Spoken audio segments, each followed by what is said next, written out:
Rakkoon Jawaar qabu Oromoo tokkoomsuu jaalachuudha. Hangaasaa jechuun haara tokkummaa balleessu jiru. Rakkoon Jawaar qabu Oromoo bilisoomsuu fadhuudha. Hangaasaa jechuun ruhaaniyyiin nabbu'a jedhu kana. Rakkoon Jawaar qabu mootummaa wayyaanee diiguu fi mootummaa Oromoodhaa jaaruudha. Hangaasaa jechuun nama tooftaadhaa fi malaan waa butatu jechuudha. Rakkoon Jawaar qabu Oromoonni qabeenya isaaniitii fi beekumsa isaaniitiin akkaaniif dura tarkaanfatanii galma gahan taasisuudhaaf halkanii guyyaa carraaqu. Hangaasaa jechuun nama dhiiga Oromootiin niiraa butatu. Hangaasaa jechuun nama reefka Oromootiin niiraa butatu.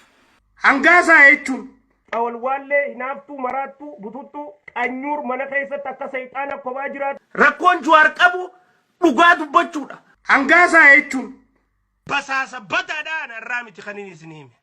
Rakkoon Jawaar qabu waan biyya keessa jira ummata ala jiru beeksisuudha. Hangaasaa jechuun namni akka kiyya basaasa addunyaa tanarra ni jira jee yaadu an basaasa badaadha. Rakkoon Jawaar qabu ololaaf bakka kannuu dadhabuudha. Hangaasaa jechuun nama faallaa dalagu. Hangaasaa jechuun nama shira dalagu. Hangaasaa jechuun diina Oromoodhaati. Hangaasaa jechuun Oromoo wallolchiisuu irratti maallaqa fudhatee dalagu jiru. Hangaasaa jechuun Oromoo wallolchiisuudhaan naggada jira. Hangaasaa jechuun postaadhaan waa ergamaa fi rakkoon Jawaar qabu cicha waada waan uummataa seen irratti haga lubbuun isaa wareegamtuu fi hanga kaayoon isaa galma geessu irra cichuudha. Kana rakkoon Jawaar. Hangaasaa jechuun if danda'anii deeman gurrassi calaw. Warri rakkoon tun hirriba dhorkitee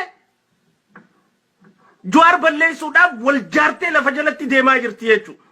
Oromoo wanni mootummaan godhu jirtu tun sirrii miti.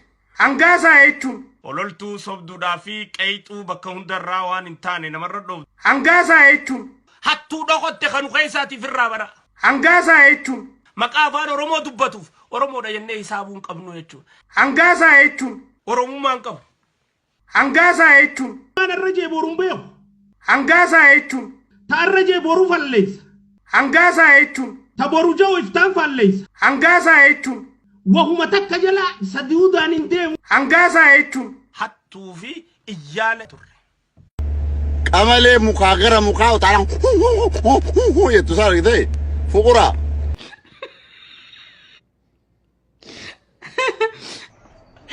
Quarantine.